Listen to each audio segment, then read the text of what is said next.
बिस्मिल्लाहिर्रहमानिर्रहीम। अस्सलामुअलैकुम। I am Mohammad Waseem Chaudhry from CCU secondary school Kot Addu. Dear students, 10th class physics unit number chapter number 11 sound waves से related आवाज़ की waves के मुतालिक ये हमारा यूनिट चल रहा है। इसमें हम लोग टोटली डिस्कस कर रहे हैं आवाज़ के मुतालिक, साउंड से रिलेटेड।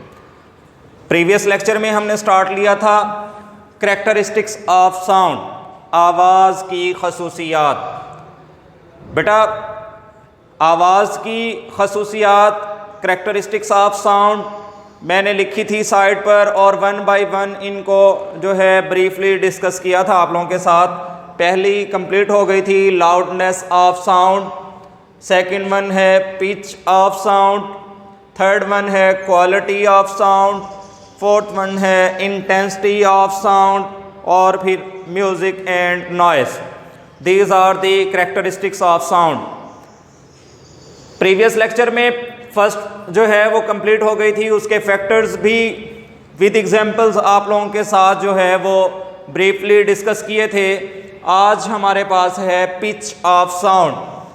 पिच जो है ये भी आवाज़ की खसूसियत है। करती क्या है, ये भी फ़र्क करती है। जिस तरह हम लोगों ने कहा था कि लाउडनेस में, loudness is the characteristic of sound, जो दो आवाज़ों के दरमियान डिफरेंस क्रिएट करती है, डिस्टिंग्विश क्रिएट करती है। कौन सी दो साउंड्स हैं? लाउड और फेंट, बुलंद और मध्यम आवाज़ के दरमियान। ये पहली हम लोगों ने की। आज भी characteristic of sound which can distinguish, जो फ़र्क करती है, किसके दरमियान फ़र्क करती है? टू साउंड्स, दो आवाज़ों के दरमियान। कौन सी दो? Shrill and grave sound. Shrill जो है वो पतली आवाज़ को कहते हैं, और ग्रेव जो है वो मोटी भारी आवाज़ को कहते हैं। तो pitch of sound, characteristic of sound by which we can distinguish between a shrill and grave sound, कि वो आवाज़ की खसूसियत जो एक बारीक पतली आवाज़ और ग्रेव मोटी भारी आवाज़ के दरमियान फ़र्क क्रिएट करे, डिफरेंस क्रिएट करे, उस करैक्टरिस्टिक को, उस खसूसियत को आवाज़ की पिच कहते हैं, पिच बोलते हैं। अब इसका इन्हसार बेटा ये राइट करने का मेथड भी यही है। इसको डिफ़ाइन करेंगे, डिपेंड्स हैं या डिपेंडेंस भी बोल सकते हैं। इसका इन्हसार किस बात पर होगा, फिर एग्जाम्पल दे सकते हैं। ये 2 मार्क्स के लिए आपकी शॉर्ट क्वेश्चन से रिलेटेड हैं, आपकी तारीफ़ में आ जाती हैं एग्ज़ाम्स में, और आप लोगों ने इस तरह से इसको अटैम्प्ट करना है।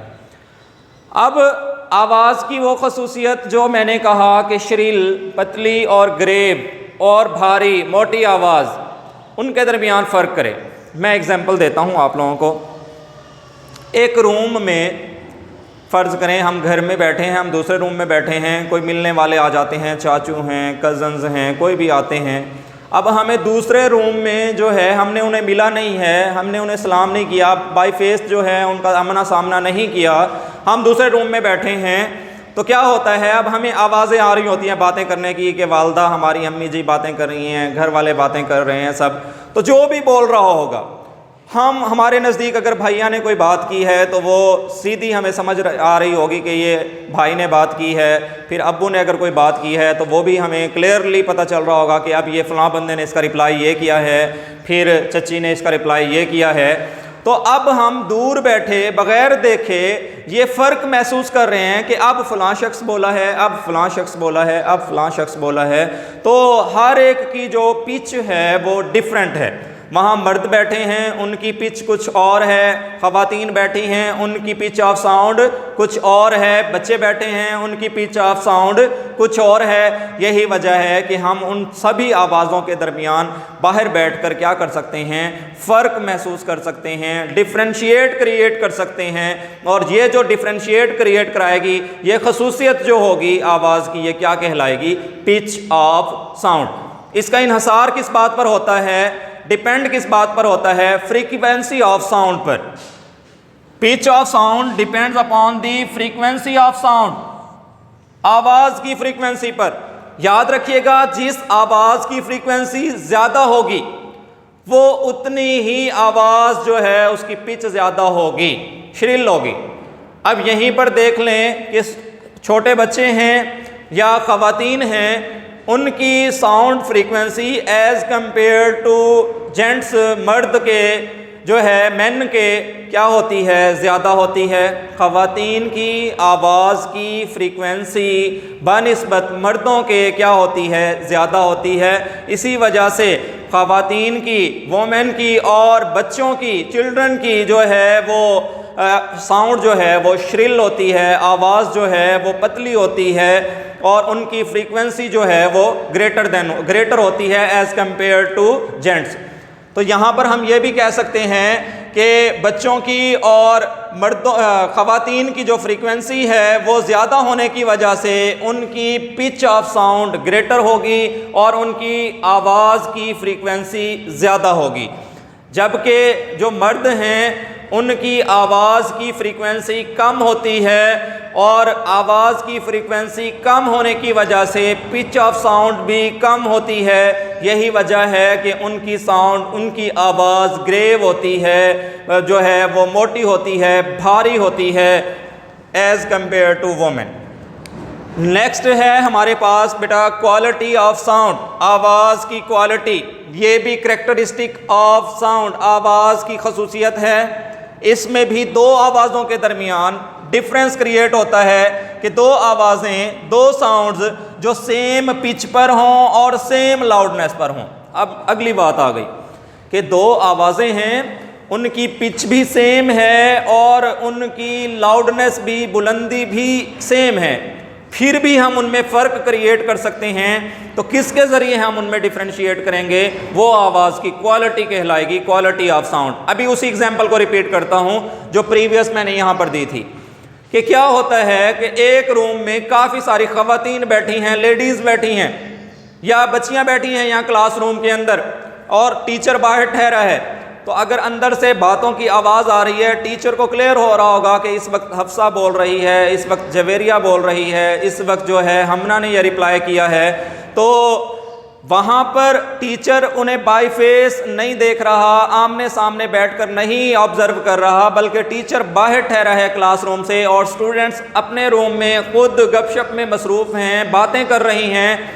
सब की सब गर्ल्स हैं, सब की आवाज़ की जो पिच है वो सेम है, सब की जो आवाज़ की लाउडनेस है वो सेम है, लेकिन फिर भी बाहर ठहरे टीचर को, उस्ताद साहब को ये बात क्लियरली हो जाती है, वाज़े हो जाती है कि फ़लाँ बात फ़लाँ बच्ची ने की, फ़लाँ बात फ़लाँ बच्ची ने की, उसका आंसर फ़लाँ बच्ची ने दिया, फिर फ़लाँ बच्ची ने उन्हें कहा कि खामोश हो जाएं।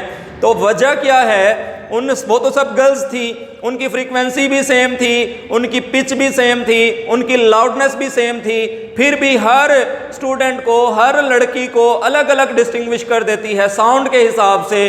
वो क्या कहलाती है? Quality of sound. कि quality of sound is the characteristic of sound which can distinguish between two sounds having same pitch and same loudness. कि दो आवाज़ों में फ़र्क करे, आवाज़ की वो खसूसियत जो दो आवाज़ों में फ़र्क करे। कौन सी दो आवाज़ें? जो सेम पिच पर हों और सेम लाउडनेस पर हों। तो वो खसूसियत जो उन्हें फ़र्क लेकर आएगी, उनके दरमियान डिस्टिंग्विश क्रिएट करेगी, वो करैक्टरिस्टिक, वो खसूसियत कहलाएगी क्वालिटी ऑफ साउंड। अब क्वालिटी ऑफ साउंड भी इसी तरह लिखेंगे, आप यहाँ पर डिफाइन करेंगे कि characteristic of sound by which we can distinguish between two sounds having same pitch and same loudness is called the quality of sound. यहाँ पर क्वालिटी ऑफ साउंड आ जाएगा। आगे अब उसका डिपेंड यहाँ पर फ्रीक्वेंसी पर नहीं करना, उसका डिपेंड जो है वेव फॉर्म पर होगा।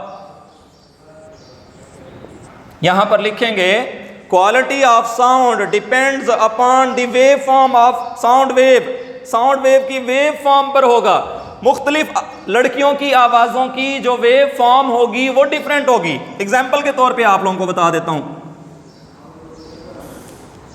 अब एक वेव फर्ज करें ये सेम पिच पर और सेम लाउडनेस पर बन रही है, बुलंदी भी सेम है उसकी, क्योंकि एम्पलीट्यूड से शो करा रहे हैं हम उसकी लाउडनेस को। अब अगली जो है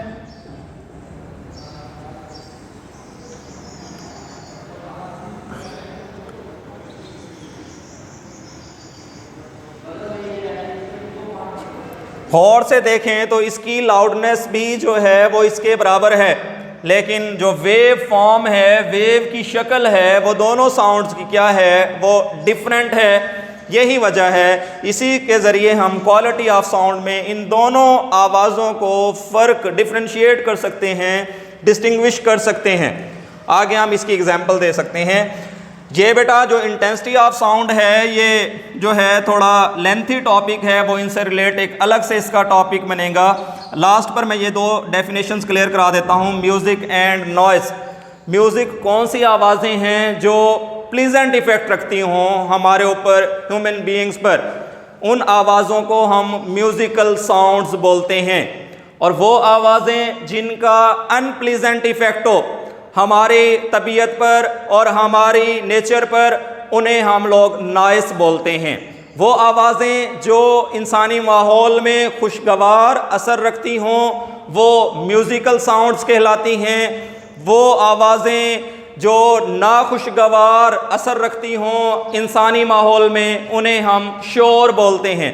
इसकी मैं एग्जांपल्स दे देता हूँ। आप लोग सॉन्ग सुनते हैं, कोई और तिलावत सुन लेते हैं। इसी तरह से ऐसी आवाज़ें जिनमें एक रिदम मौजूद होता है, जिनमें एक तरतीब मौजूद होती है, जिनमें हार्मोनिक सिस्टम होता है, वो हमारे लिए प्लीजेंट इफ़ेक्ट रखती हैं।